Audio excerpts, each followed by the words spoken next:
Hello and welcome to BICOM's Hadiyun Weekly Podcast. I'm Richard Pater, the Director of BICOM in Israel, and I'm very happy to be joined on the line by Yaakov Katz, the Editor-in-Chief of the Jerusalem Post, and also the author of the excellent recent book, Shadow Strike, that looks at the events of a decade ago when Israel targeted Syria's nuclear plant in a brave operation. Yaakov, thank you very much indeed for joining me today. My pleasure.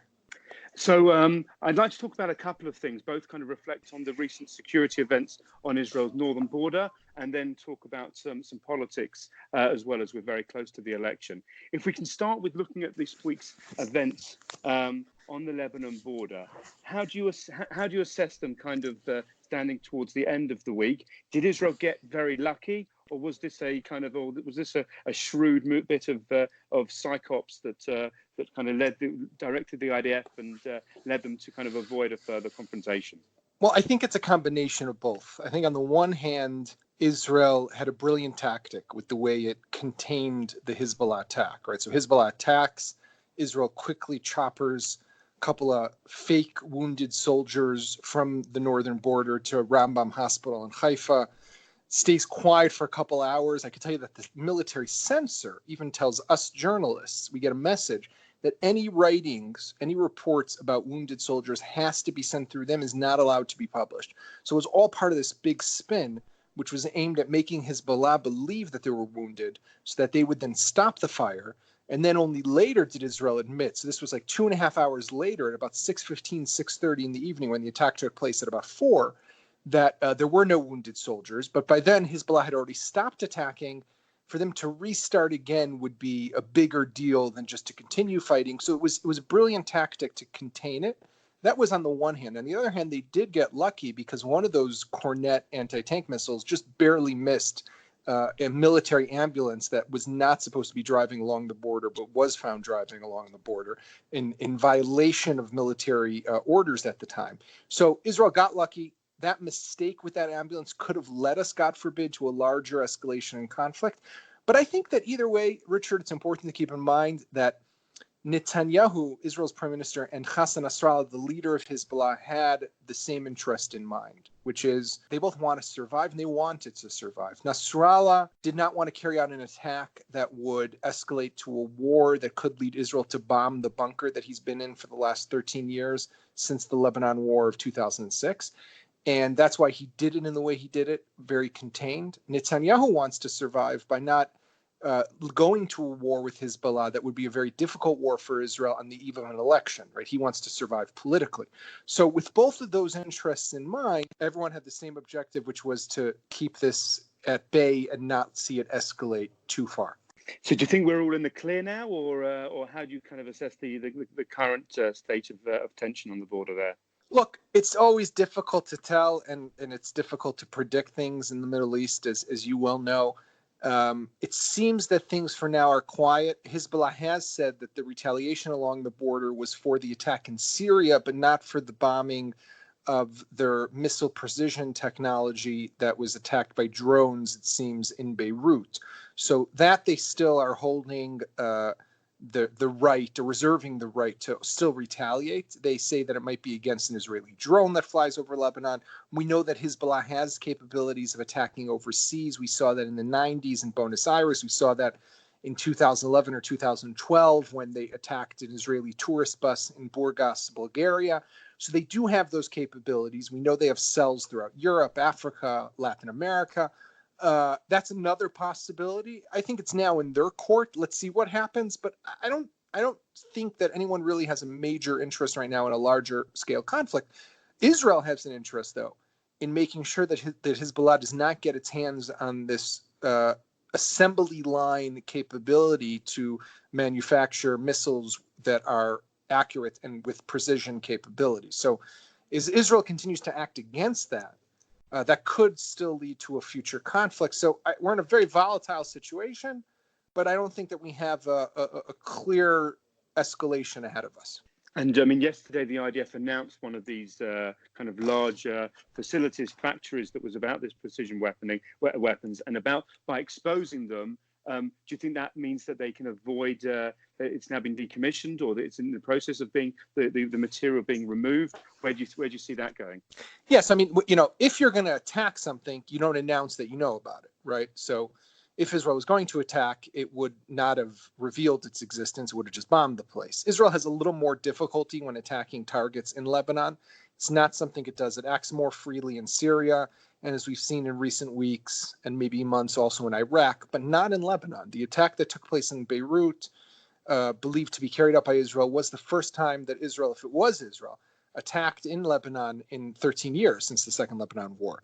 So Israel would prefer not to have to take action in Lebanon, because that could lead to a direct confrontation with Hezbollah. But by announcing, revealing its existence, Hezbollah now has to decide what to do. If it stays there, it's vulnerable to an attack. It's already moving the stuff. That's what we're hearing from the IDF. They're already putting some of the capabilities and that technology that they had there in civilian homes and other places scattered throughout Lebanon. This battle will continue, right? And we have to make sure that Israel has the great intelligence that it's had until now.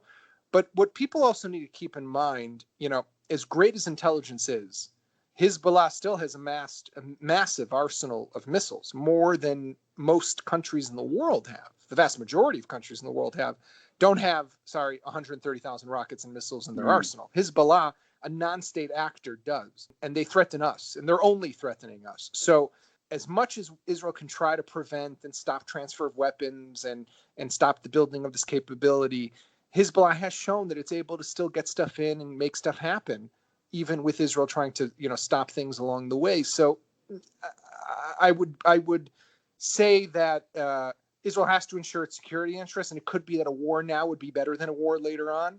But not that I'm advocating for war, but if there's a way to avoid that war, obviously we should do it. But we also have to make sure that they don't get this capability that would then turn this missile threat into a major strategic threat against the state of Israel. For sure. I mean, how much importance do you place on the diplomatic role? We saw the Prime Minister suggesting there could be another meeting of the trilateral meeting between the US and Russia. The cynics will read this as a pure election ploy, or do you think there's something substantial in that track that Israel can have the dialogue, particularly with the Russians? Well, I'm probably more cynical than you are, and I would say that there's nothing that happens right now in Israel that is not political. Right, everything that this prime minister decides to do just weeks ahead of the election, 2 weeks now, less than 2 weeks, is all aimed at how do I gain political points on this, right? So while a tri-party or trilateral meeting would be always beneficial, right, for Israeli and American and Russian officials to sit around the same table and talk about the big issues, it's difficult to disconnect that from the fact that there's an election looming just 13 days away. I would say, though, that the Russian influence over Hezbollah is a little more limited. Russia plays a bigger role in Syria, and that's important. And Russia also has some levers that it could move over the Iranians. America maybe a little less. But the problem with Hezbollah in Lebanon is going to be something that Lebanon needs to deal with. And, the international community is working, and the French and Hariri was recently, the Lebanese prime minister was recently in America. And, he's speaking with Macron, the leader of France. We have to see Hezbollah has moderated to some extent because it's in power and it's in government, and it knows that it has a lot to lose. And it also hears Israel's threats that a war with Lebanon would see the devastation of Lebanon, not just of Hezbollah, of the entire country of Lebanon, and they recognize that.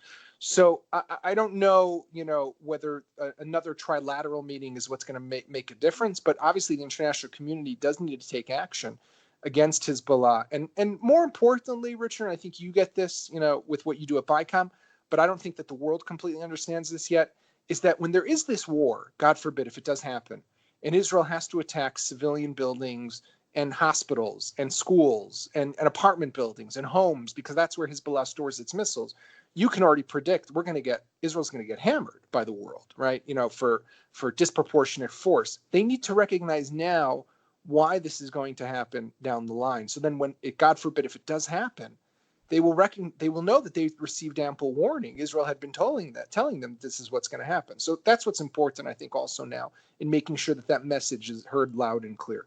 Absolutely. Thank you for that. If we can turn our attention now to politics, as you mentioned, less than 2 weeks to go before the election. In a general sense, How would you assess the campaign so far, comparing them to the election earlier this year?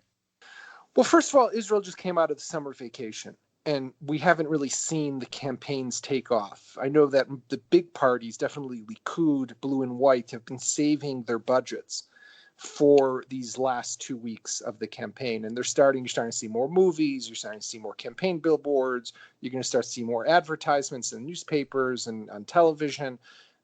This is the money time, as they like to call it in Israel. And this is when it will count. The big challenge is going to be, how do we break away at this apathy that you now have among Israelis and within the public, of people who are kind of fed up and disenchanted with the political process, say, we just voted a few months ago in April, now we're voting again in September. Why should we even bother? It's a day off now in Israel, so people can go to the beach, can go on a trek, go on a hike, they can have fun, take a vacation.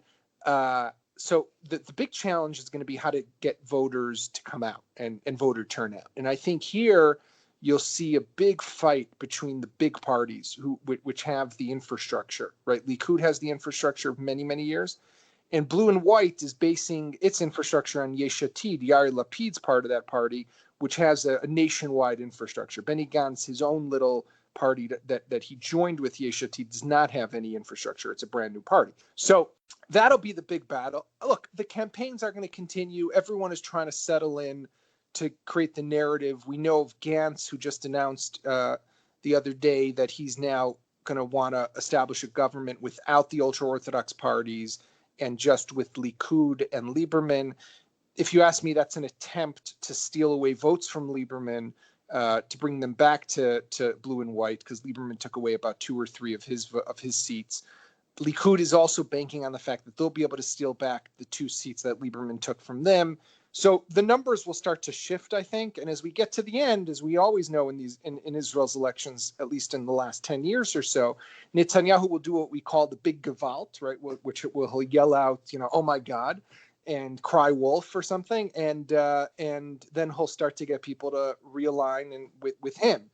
I think his aim is going to be what it's always been, which is to get to 61 without Lieberman. So just Likud, the ultra-Orthodox parties, and Ayelet Shaked's Yamina party. If he pulls that off, then he's gold. And he can not only stay on as prime minister, but probably even pass an immunity bill that would save him from indictment. How do you rate those chances of Netanyahu getting to 61, golden 61 without Lieberman? It's difficult to predict the way things happen, but I would say there's a good chance. I think that a lot of people look at the polls right now and they don't see it happening. Together, Likud, Ayelet Shaked, and the ultra-Orthodox parties right now are, depending on the poll, are somewhere between 55, 56, 57. They're not at 61. I think what we need to realize is that in Israel, as you know, the number of seats that a party gets is basically the relation or the ratio of how many people voted for them out of all the people who voted. So if we have a low voter turnout across the country, but the ultra-Orthodox come out with discipline and vote, because they usually do, and they come out in big numbers. So if in this current Knesset, which dissolved itself, but they have 16, imagine they get an extra 1 or 2 seats, and suddenly they're at 17 or 18. And imagine that Likud, which is now polling at 30, 31, manages to pull back 2 seats from Lieberman and take away 2 seats from Ayelet Shaked's Yamina. So he's back at 35, right? So now you have 35 plus 17 or 18, right? And then all you need for Ayelet Shaked to get is 8 or 9. And, she's sometimes polling at 10, 11. And you have a 61 government. So it's a little to here and a little to there. And he's over the top. And don't forget one other thing is that in the last election, you had almost 300,000 votes for the right that went to the garbage waste, right? That went to the bin. You had the votes for Bennett and Shaked's new right party, the votes for Feigelin's Zehut party, votes for some of the other small fringe parties that didn't make it in, Gal Hirsch's party, other parties. But you had almost 300,000 votes that went kaput. This time you're not going to have that. You might have, depends on what you believe in the reports, but there's the Otzma, the Kahanists. Some people say it's 70,000. Some people, they like to play it up as being 100,000. But let's even say it's 100,000. There's still 200,000 votes that are going to count this time if the people come out and vote. So if you calculate all that together, there is a chance that he gets to 61. right? And I wouldn't write that off. It could be he'll get to 60, right? And like last time, and he won't have enough. But it's also possible he'll get to 61, and then he's able to do what he wants to do. And on the other side of the political spectrum, you met with the head of Blue and White, Benny Gantz, last week. How do you assess his capacity for leadership, for the top job? Look, I try not to voice opinions on politicians. I think that Gantz is a worthy candidate, just like Netanyahu is a worthy candidate. He was a man who led the military, was the IDF chief of staff. He has a lot of experience under his belt. I mean, there's criticism of his campaign, right? It seems that his campaign has been running a little sleepily over the last few months. The same thing that we saw before the April election. I think that now they're maybe starting to pick up a little. The question will really come down to whether he's able to overtake Likud and get more votes and then be able to get tapped by the president to form the coalition, and if he'll succeed, which will be hard to see how he does that.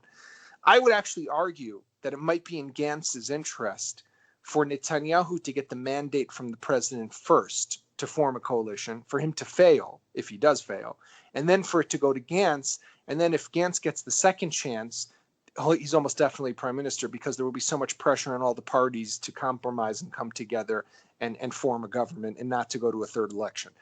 But then there's the chance that Netanyahu does succeed this time around. So this is a high stakes game of political poker. It's very difficult to see how it plays out. It could be, we'll be at a stalemate also, Richard. Don't forget that if the numbers come out and Netanyahu doesn't have 61 on the right and Lieberman refuses to join, then you could have this game of chicken, as we Americans like to call it, right?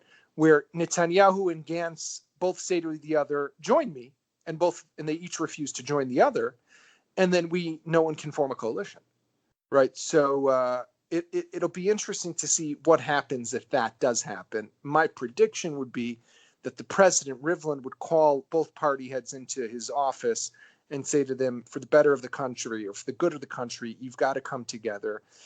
And at the end of the day, they'll find a way to make that happen, right? Because if Rivlin does do that, there will be pressure on them to compromise, and they'll find some sort of formula that they can sit together. Gantz will say until there's a final indictment. Netanyahu will say, I'll sit with Gantz, but Lapid would stay out. There's a lot of variables here, but I wouldn't write off that scenario either.